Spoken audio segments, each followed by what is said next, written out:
भगवान के नाम को किस तरह और कितना जपें जिससे शीघ्र ही स्वरूप बोध हो जाए। प्यास ऐसी हो जैसे कई दिनों से किसी को पानी ना पिलाया जाए और फिर रबड़ी रखी जाए उसके सामने, फिर उसके सामने 56 भोग रखे जाए, वो क्या करेगा? नहीं पिएगा।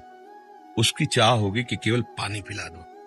ऐसी नाम जब की प्यास हो और व्याकुलता ऐसी हो जैसे तुम्हें यमुना में अभी ले चले और कहीं डुबकी लगाओ और फिर आपको दबा दें और दबाए रखें, जो श्वास लेने की व्याकुलता आपके अंदर हो वैसी व्याकुलता हो तो बिगड़ी जन्म अनेक की अब वहीं सुधरे याद, अभी भगवत साक्षात्कार हो जाए।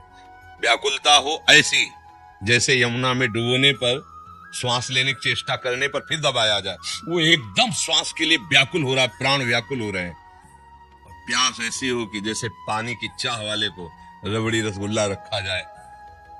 ब्रह्मादिक के भूख शब्द विषम लागत ताहि, नारायण ब्रज चंद की लगन लगी है जाए। ऐसी तो चाह हो और ऐसी व्याकुलता हो कि दरस बिन दूखन लागे नैन। जब से तुम बिछुड़े पे प्यारे कबहू न पायो चैन। अभी हम चैन से सो रहे हैं, चैन से खा रहे हैं और हम भगवत प्राप्ति की बात कर रहे हैं। भगवत प्राप्ति कब? नारायण हरिभजन में ये पांचों न सुहात, विषय भोग निद्रा हंसी जगत प्रीति बहुबात। बस केवल अपने प्रभु का सुमिरन और उनसे मिलन की चाह। बस फिर आपको एक प्रश्न ही नहीं करना पड़ेगा कि कैसे तत्वबोध हो, कैसे प्रेम प्राप्त हो। समझ रहे हो बच्चा? महाराज जी, अशांति भयंकर जलन अज्ञान के कारण या प्रारब्ध के कारण या फिर वर्तमान अपराध बन जाने के कारण होती है। सबका मूल अज्ञान ही है। वर्तमान का अपराध भी अज्ञान से ही होता है और पूर्व अपराध जो हुए हैं वो प्रारब्ध का नाम दिया जाता है, वो भी अज्ञान से हुई है। सबका मूल कारण दुख का, अशांति का, जलन का, क्लेश का, जन्म मरण का अज्ञान ही है।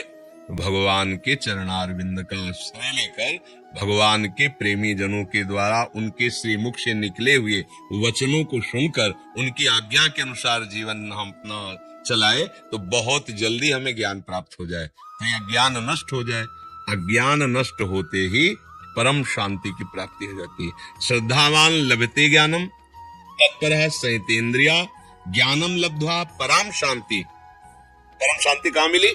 ज्ञानम लब्ध्वा पराम शांति मचिरेणादि गच्छति। भगवत प्रेमी महात्मा और शास्त्र, इनके जो वचन है उनके अनुसार जब हम जीवन यापन करते हैं, उनके अनुसार चलते हैं तो हमारा ज्ञान नष्ट हो जाता है। अज्ञान नष्ट होते ही जैसे अंधेरे में क्या है मुझे पता नहीं चल रहा, पर जब प्रकाश हुआ तो पता चल गया। जब पता चल गया तो ना भय रह गया, ना कोई जलन रह गई, ना कोई अशांति, परम शांति परमानंद की अनुभूति हो गई। किसका प्रश्न था? हाँ बच्चा, खूब नाम जप करो, भगवद आश्रित रहो, माता पिता की सेवा करो, अभी नई अवस्था है, ब्रह्मचर्य पर दृष्टि रखो, गंदे आचरणों की वृत्ति वाले लोगों का संग न करो, दृश्य न देखो, वैसा बात न करो। बड़े भाग्य हैं जो आप परमार्थ संबंधी जिज्ञासा रखते हैं, फिर इसकी अनुभूति के लिए जैसा आदेश हो गुरुजनों का, शास्त्रों का, वैसे चलने पर अनुभूति होगी। प्रश्न करना उतना लाभदायक नहीं होगा जितना आचरण में उतारना लाभदायक होगा। जैसे मानो आप प्रश्न तो पढ़ के भी कर सकते हो ना, किसी भी उद्देश्य से कर सकते हो। आप प्रश्न शास्त्र अगर पढ़े लिखे तो शास्त्र पढ़ लो, तो आप उसका प्रश्न कर दो तो आपकी बड़ाई भी हो सकती है कि बहुत सुंदर आपने प्रश्न किया, पर वो आपको लाभ तभी मिलेगा जब आप अनुभूति में लाए। प्रश्न करना और उत्तर दे देना ये दोनों बाहरी विषय है, अनुभव करना ये शांति का विषय है। प्रवचन करने से और प्रवचन सुनने से परमात्म तत्व की प्राप्ति तो नहीं हो जाती ना, उसकी बातें हम समझ जाते हैं, ऐसा करना चाहिए ऐसा, पर अनुभूति तभी होगी जब वैसा आप चलोगे, वैसा आप करोगे। नहीं तो फिर जैसे वेद उपनिषद में लिखा है, नायमात्मा प्रवचनेन न लभ्यः न मेधया न बहुना श्रुतेन। बहुत प्रवचन करने वाले को भी ये नहीं होता जो परमानंद की, बहुत सुनने वाले को भी नहीं होता, बहुत बुद्धिमान को भी नहीं होता। होता किसको है? जिसने वर्ण कर लिया, मन वचन कर्म से मुझे भगवत प्राप्ति करनी है और जैसा भगवत प्राप्त महात्मा कहते हैं मैं अक्षरशः वैसा चलूंगा, चाहे प्राण चले जाए, मैं उनके विरुद्ध आचरण ने। अब बात बन गई, स्वीकृति हो गई, अब आप आगे बढ़ जाओगे।